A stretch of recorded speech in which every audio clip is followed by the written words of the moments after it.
Now I'm going to show you how to make one of our most popular recipes for pain relief. And it's pretty simple. It's a little bit more labor intensive than some of the other recipes. So I'm going to be doing a couple of different takes so that you guys don't have to wait on things to cool and things to melt and things like that. So first you want to start with your butters. So I have shea butter already measured in my bowl. 1 cup of shea butter, and shea butter has a thick consistency, but it's not completely hard. So it's sort of an in-between between coconut oil, which we will use, and cocoa butter. So I have 1 cup of cocoa butter, and I've actually doubled this recipe. You can do, the original recipe was 1/2 cup of everything, so I'm doing 1 whole cup on this recipe because I'm actually making this for some people, so I wanted to get more bang for my buck and bang for my time. So 1 cup of coconut butter, and see, it's really hard. So you'll pour it together. Oops, it's stuck on that shea that was in that cup. And then you want to do 1 cup of coconut oil. And again, you can half this and just do 1/2 cup.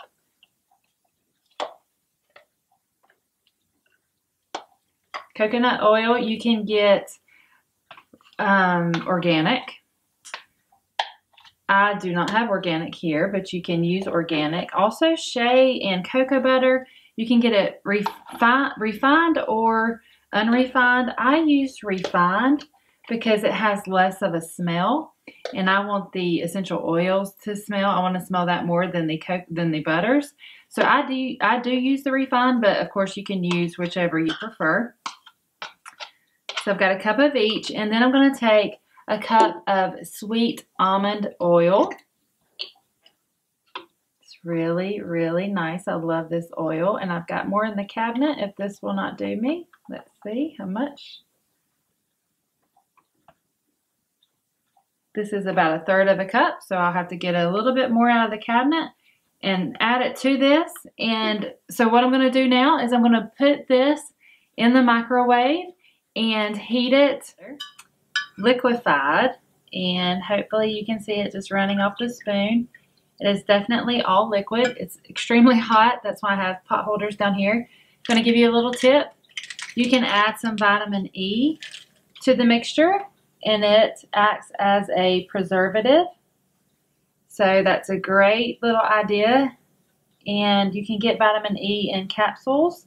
And I'm just punching a hole in them and then squirting the vitamin E in. It's also really great for your skin, so of course it would be beneficial in this lotion.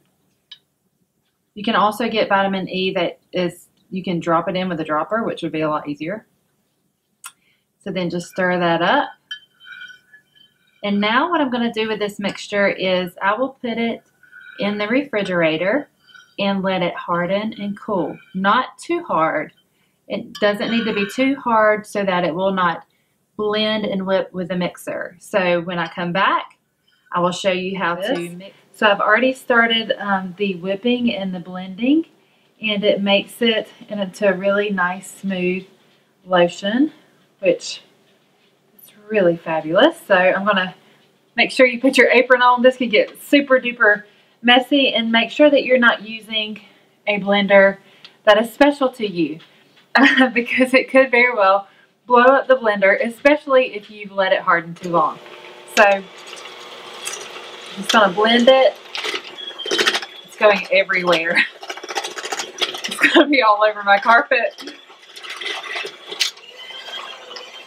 And again, this is one of the most time-consuming recipes that I do.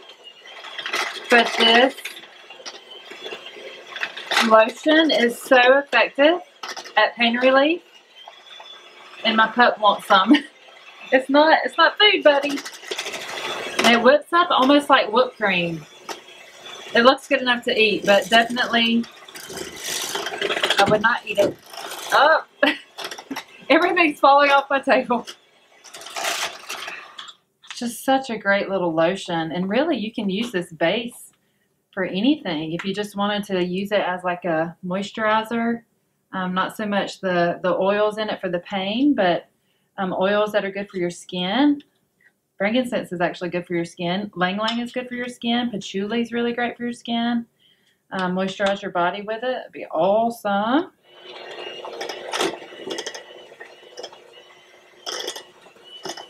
Okay, so now that you're a greasy mess, we're going to add the essential oils. And I'm going to do about 30 drops of each because I have 4 cups of solid. So I'm going to do 30 drops of lemongrass. Okay, 30 drops of peppermint, 30 drops of lavender, 30 drops of frankincense. And you can add some Bloc if you would like. Peppermint is for inflammation. Lemongrass is great for joints. Lavender is a very healing oil. It's soothing the muscles. Oh, that one drips easy. And frankincense is also healing. It's an immunity booster.